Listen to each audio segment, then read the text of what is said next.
This is the God complex. Not the theatrical version, not the person who makes a big song and dance about it, about their greatness. This is the quiet version, the sophisticated version, the version that lives inside capable, intelligent, genuinely accomplished people who would be the first to tell you their value feedback, welcome challenge, and know that they do not have all the answers, and who have, without ever choosing it, built a life in which none of those things are actually happening. We're going to teach you about all the different archetypes of characters that exist in your life, will exist in the world, and you will interact with them. And next time you see them, you'll be able to recognize what drives them. You'll be able to pinpoint the exact forces that operate inside of them in their human operating software system. And today, the person I'm about to describe almost never recognizes themselves in this description. That is not an accident. That is the defining feature of that pattern. So before I say another word, I want you to do something unusual. I want you to resist the very natural impulse to think of someone else while I am talking. Because the most common response to what follows is instant recognition of another person, a colleague, a boss, a parent, a family member. And that recognition, whilst accurate, is the easier half of what this episode is asking of you. The harder half is sitting with the possibility that some version of what I am about to describe is also operating inside of you. Not at the extreme end, not in a way that is obvious or dramatic, but in the quieter, more socially acceptable version that most intelligent, capable, self-aware people carry without ever examining it. Because here is what I have observed across the years of studying human behavior. The God complex is not rare. This exists much more commonly than we would like to believe. And there may be streaks of that God complex inside you, but you may not have been able to recognize it. It's not confined to difficult bosses and impossible colleagues only. It is one of the most widely distributed patterns in human operating systems. And its most dangerous version is not the loud, obvious, aggressive one. It is the quiet, sophisticated, entirely reasonable sounding one. The one that feels from the inside exactly like high standards. This is going to be very interesting for you to dissect when I show you what this person who has a God complex looks like. Let me tell you about a man that I know. He built something genuinely impressive over, say, 20 years, a business, reputation, a track record that gave him every right to be confident in his judgment. And somewhere along the way, so gradually that he could not identify the moment it happened, confidence became something else. Yes, it did not announce itself. It does not arrive with any obvious warning signal. It simply settled into the operating system like a default setting. One that said, I have been right more than most people around me. I see things they do not see. My instinct has been validated enough times that questioning it is now not wise. It is inefficiency. His team noticed before he did. The meetings where challenges were technically welcome, but practically unwelcome. The decisions that were presented as collaboration, but all were already made. The feedback that was received with a nod and incorporated into nothing. The gradual thinning of the team as the people with enough self-respect to push back found reasons to leave. His closest relationships noticed before he did. The conversations that somehow always returned to his perspective. The problems that other people raised that were subtly reframed through his lens. The emotional needs that were acknowledged briefly before being redirected towards what he thought was really important. And he genuinely, completely, without any self-deception, had no idea. Because from inside his operating system, it did not feel like superiority. It felt like clarity. This is the God complex. Not the theatrical version, not the person who makes a big song and dance about it, about their greatness. This is the quiet version, the sophisticated version, the version that lives inside capable, intelligent, genuinely accomplished people who would be the first to tell you they value feedback, welcome challenge, and know that they do not have all the answers, and who have, without ever choosing it, built a life in which none of those things are actually happening. Just let that land for a moment. They'll say all the right things in theory, but in practice, you're not going to be able to tell them to change their way. In practice, you're not going to be able to give them feedback that will be implemented and adopted. Let me show you precisely what the God complex looks like in practice. Not the extreme version, but in the version you'll recognize from your own experiences. In professional life, the God complex is something that does not always look like arrogance. Often it looks like high standards, like rigor, like someone who simply will not accept mediocrity.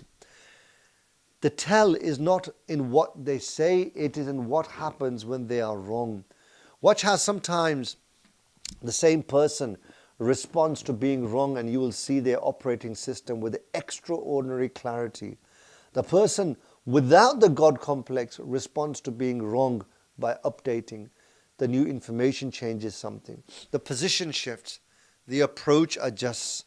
The person with a God complex responds to being wrong by reframing that. The new information is assessed whether it fits the existing position. If it does, it is incorporated. If it does not, it is explained. The external circumstances were against them.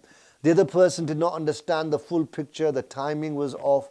The execution failed, not the strategy. The person will then defend that position, and then it's as if nothing is going to change, because a position is not just a professional judgment, it is an extension of their identity, their self. And the self in this operating system cannot be wrong without something much larger than a decision being threatened. Let's look at this in personal relationships. In personal life, the God complex is slightly harder to see because it disguises itself most effectively in the language of care. I know what is best for you. I am only saying this because I care about you. I have been through enough to know how this ends. Trust me on this one. These sound like love.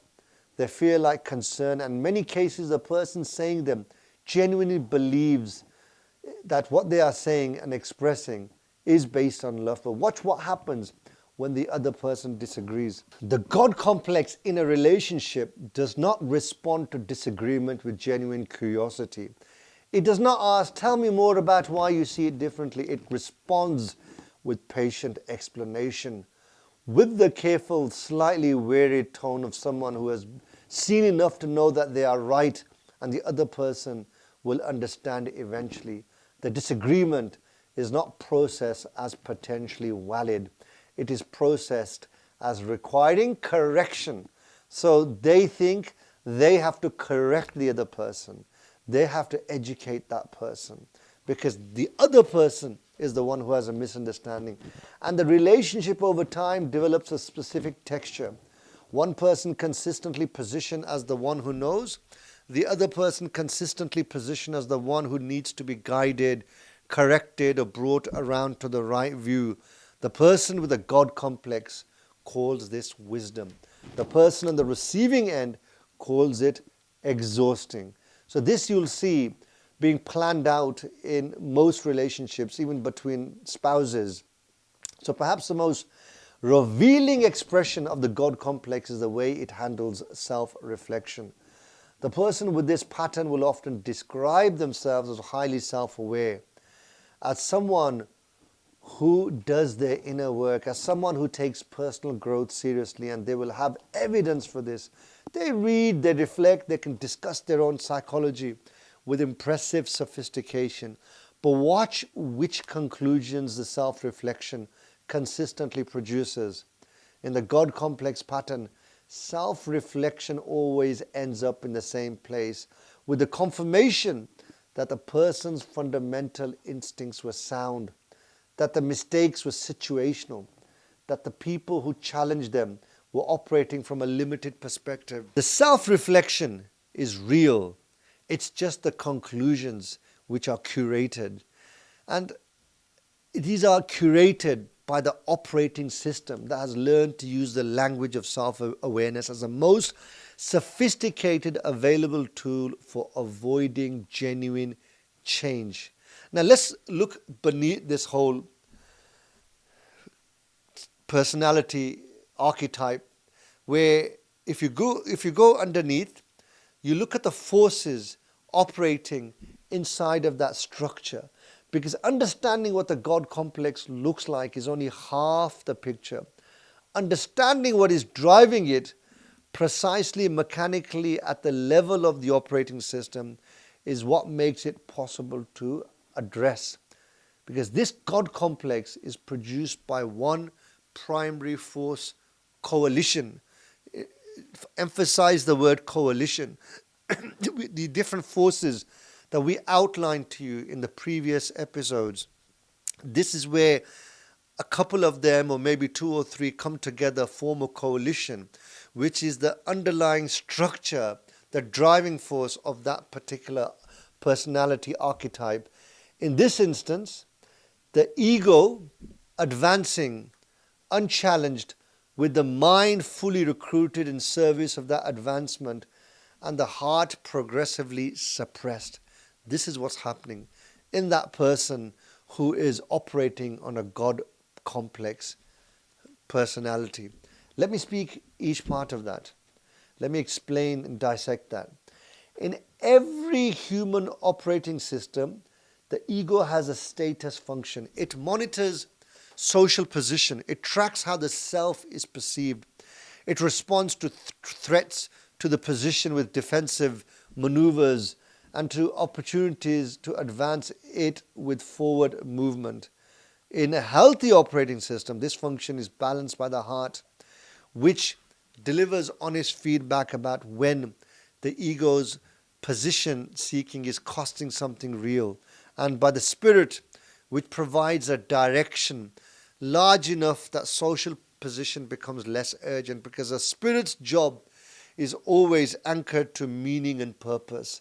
In the God complex pattern, through a specific combination of genuine competence, external validation, and an environment that stopped delivering honest challenge and feedback, the ego's advancement function begins operating without those balancing forces, not through a single decision. Over the years, through accumulated experience, the person was competent, they were right more often than others. The environment rewarded them, validated their decisions. The feedback loop reinforced the ego's position, and gradually, as the competence continued to be validated, the ego concluded that its judgment did not require the same level of scrutiny it once did. The advancement function kept running. How many of these people do me and you know that, I'm doing this so long that I know now. I know this from the back of my hand. I can do this with my eyes closed. You don't need to tell me this. You don't need to teach me about this. But in this instant, in that God complex personality, the heart becomes subdued, and the feedback from the heart, or the signals, got quieter and quieter. And the gap between the person's self-perception and the reality begin to widen. So let's look at the mind now. Once the ego's advancement function is operating without genuine challenge, the mind becomes its primary tool, not for finding truth, but for protecting its position, the status quo. Every piece of feedback that arrives gets processed through the mind before it reaches the ego. And the mind, which we established in previous episodes, serves whatever force is the strongest. And we've already discussed how the ego, by default, is the loudest and most dominant force in our operating system by default. So in this instance, the mind serves the force which is the most strongest. It has then become extraordinarily skilled at filtering the feedback that it is getting in order to serve the ego in that particular instance. So any feedback that confirms the existing position is processed quickly and incorporated visibly. This person is genuinely open to feedback. But if any feedback that challenges the existing position is then processed through a sophisticated reframing mechanism, the person offering it does not have the full picture. The context is different from what it appears. The intention behind the challenge is worth examining. The mind is not lying, it is genuinely processing. But the way it processes in the service of a force that has already decided what the outcome needs to be, that's where the problem is. So let's again touch upon the heart. In the early stages of the God complex, the heart is still audible. There are arguments of genuine doubt, brief windows where the person senses that something in the feedback is worth sitting with rather than explaining away. Moments where the thinning of their closest relationships registers a signal rather than an inconvenience. But each time those signals arrive and each time the mind steps in to process and filter this information, something happens. The heart's signal gets slightly quieter. Not because the heart changes, because the insulation gets thicker until the person reaches a state where they can describe themselves as deeply self-aware and genuinely believe it. And while the heart's most important signals have been insulated against so consistently that they barely register anymore. Now, let me bring this into your own experience, and I want to ask you to stay with the discomfort of this section rather than trying to move through quickly, because the God complex is precisely the pattern most resistant to honest self-examination. And the most important thing I can offer you is not a comfortable reflection. Think about this for a moment. Think about the last time someone gave you feedback that you did not agree with. It could be just constructive feedback or any kind of feedback. Not feedback you considered and rejected after genuine reflection. Feedback that you felt in the moment a resistance to before you had fully processed it. What happened in that moment? That's the most important thing, and what followed afterwards. Did you genuinely sit with the possibility that the feedback was accurate? Or did the mind almost come straight away to offer that immediate, automatic self-defense, building a case for why the other person did not have the full picture, they are wrong in their feedback? Did you ask a genuine question about what they were seeing, or did you explain with patience, with evidence, with conviction, with the calm authority of someone who has thought about this more than they have? Now think about the people closest to you. When did one of them last genuinely change your mind about something important? Not a small logistical decision, something you value or something that matters to you most. A direction you were taking, a position you held, a way you were sort of showing up in certain things, in certain places. When did someone close to you push back and you genuinely updated? If the answer comes quickly and specifically, that's a healthy sign. If you are finding it difficult to identify a genuine recent example, then ponder over that. Not with shame, but with precision. Because a God complex does not announce itself. It presents as having high standards, a clear vision, and the experience to know what works. And it is only visible in the pattern, in whether the people around you are genuinely heard or just expertly managed and shoved aside in an expert professional way that even they may not realize.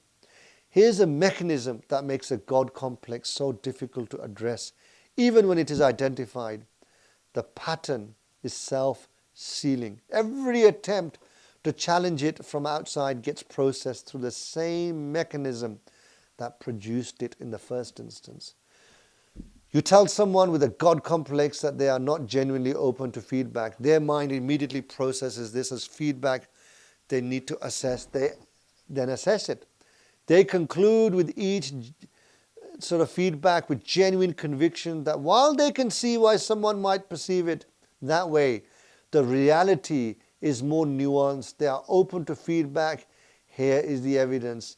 The challenge has been processed, assessed, reframed, and neutralized by the same operating system that produced the pattern in the first place. This is why the God complex cannot be resolved from outside. It can only be resolved from the inside, specifically from the moment when the heart signal breaks through the insulation long enough to be genuinely heard.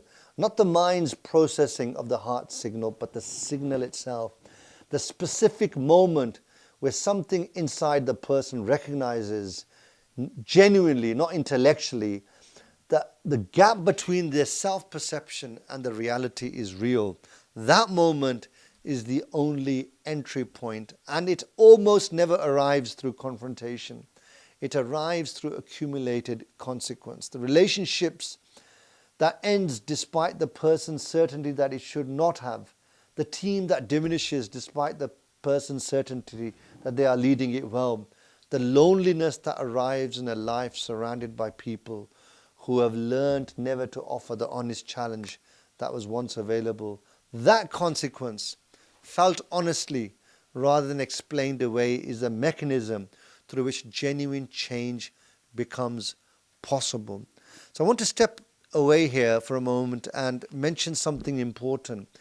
If you have recognized yourself any part of this episode, not fully, not in the extreme version, but in some quieter, subtle aspects of it, that recognition is very important, but it's not a verdict, it's an invitation.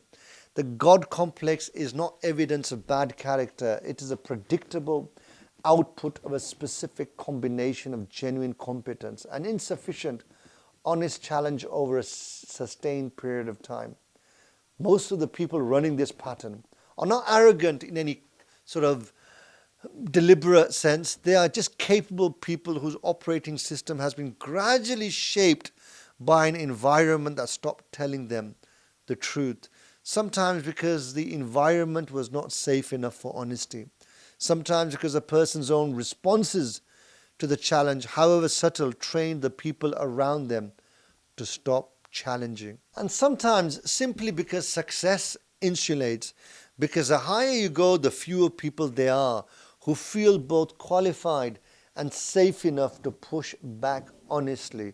I mean, let's analyze this in a real life sense. Imagine if you were sitting with the most richest person in the world. Let's say you were sitting with Elon Musk. I don't know why he came to my mind. Would you be feeling qualified and confident enough to challenge him and say, especially in relation to his field of expertise, that you are wrong, you should do this way, I think you should have addressed this in this particular way? Many times people are in awe of the person in front of them because of their money, because of their knowledge, because of their status, that they don't feel qualified enough to be able to challenge them. And one other thing that I want to mention is, just because somebody has this God complex inside of them, it doesn't mean that this is a moral failure. It is a systems failure. And systems failing can be addressed. So if the heart signal can be heard, if the insulation can be reduced, if a single honest voice, internal or external, can break through the mind's processing mechanism long enough for genuine reflection to happen, then that can work. This is how this God complex can be broken. It's not easy, but it's possible. And the fact that you are sitting with this honestly, rather than having already explained it away, suggests that the signal is still audible. And here is the tension I want to leave you with. Competence is real, experience is valuable or invaluable. Judgment developed over years of genuine engagement with a particular domain or area of expertise deserves to be trusted. We are not arguing against confidence. What we are arguing for is a specific discipline that keeps confidence honest.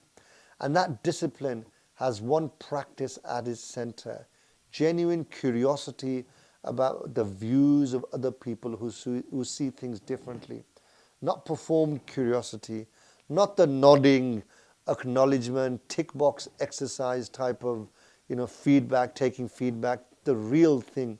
The willingness to ask, tell me more about what you see differently. And then to actually listen to the answer with the possibility that it might change something. That practice, sustained daily, is the way of keeping the heart alive in the system.